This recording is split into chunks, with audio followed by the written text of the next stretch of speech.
Barack Obama, Donald Trump, and it is now being used by President Joe Biden. In the event of the plane being used by the Vice President, the plane is called Air Force Two. The planes are based in Andrews Air Force Base in Maryland near Washington, D.C., and are assigned the 89th Airlift Wing of the Air Force's Air Mobility Command. The idea to designate a specific military aircraft to transport the U.S. President first came up in 1943, when officials of the United States Army Air Forces, the predecessor to the U.S. Air Force, became concerned that the president was relying on commercial airlines for travel. This, of course, was a huge security risk.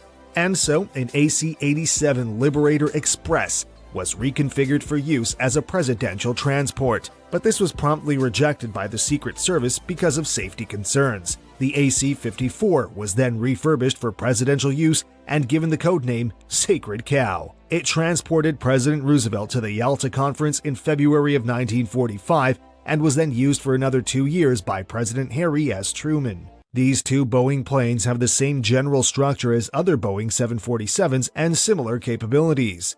They are almost as tall as a 6-story building and as long as a city block. Each of them has a capacity for 53,611 gallons of fuel, but because these can be refueled mid-air, they can circle the globe without ever stopping. And on a full tank, it can travel half the world. But unlike other Boeings, these jets have their own retractable staircases for the rear and front entrances.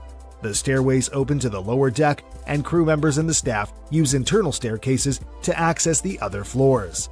The plane also has its own baggage loader, so there is little dependence on the airport for their services, which can be a security risk. The planes weigh 833,000 pounds each and are loaded with everything a president would need for a long-haul journey. But more on that later. Each plane is fitted with 4 General Electric CF6-80C2B1 jet engines, which provide 56,700 pounds of thrust apiece. Their top speeds are between 630 and 700 miles per hour, and the plane can fly at a maximum height of 45,100 feet. The jets come with 4,000 square feet of fully customizable interior floor space, and much of it looks like an executive lounge in a fancy hotel more than a plane, except for all those seatbelts. Like any Boeing, the Air Force One has 3 decks, and you can enter them through 3 doors. We have all seen footage and pictures of presidents past wave regally before ducking to enter the plane from the front entrance. Well, there is reportedly another rear entrance, which is specifically for journalists and other officials to enter the aircraft. It takes them directly to the middle floor, where there's a press room.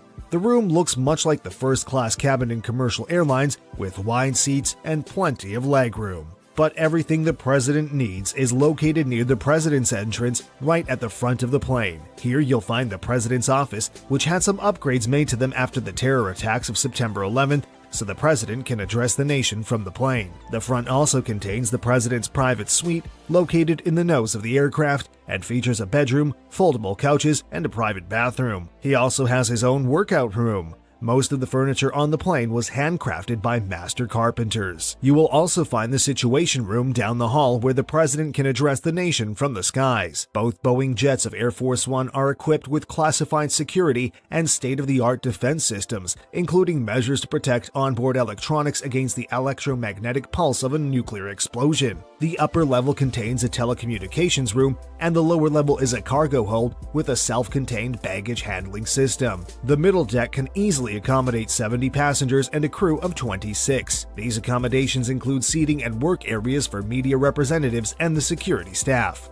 The crew, by the way, isn't your run-of-the-mill air stewards and pilots. Everyone on board has been vetted to the highest military standards and only then allowed to work in such close quarters with the commander-in-chief. It's rare to get a look inside, but in 2015, ABC News did get to tour the jet and show the world how the American president travels. The hangar where the plane rests also features a professional chef's kitchen where military chefs prepare the president's meal. They ensure the safety of the food by sourcing ingredients from crew members who go shopping in disguise at randomly selected grocery stores. After the food is cooked, it's vacuum sealed in the provided containers, and from there, it doesn't leave the sight of the security personnel. There are 2 more kitchens inside the actual aircraft where chefs prepare gourmet meals for up to 100 people at a time, and they regularly carry enough food to produce 2,000 meals just in case. The plane also comes with a cabin that can be transformed into a medical facility.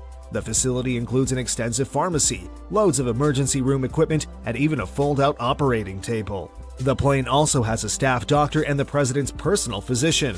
Before every flight, this cabin is equipped for a wide range of potential emergencies. Probably the most remarkable feature on board is its extensive range of electronics, whose wires span 238 miles, twice the amount you'll find on any other Boeing. Air Force One has 85 onboard telephones, a collection of two-way radios, fax machines, 19 televisions, and other assorted office equipment. The phone systems are set up for normal air-to-ground calls, and everyone on the jet can reach anyone in the world while cruising 10,000 feet in the air. And like we said before, all these electronics have heavy shielding that protects them from the electromagnetic pulse that comes from nuclear blasts.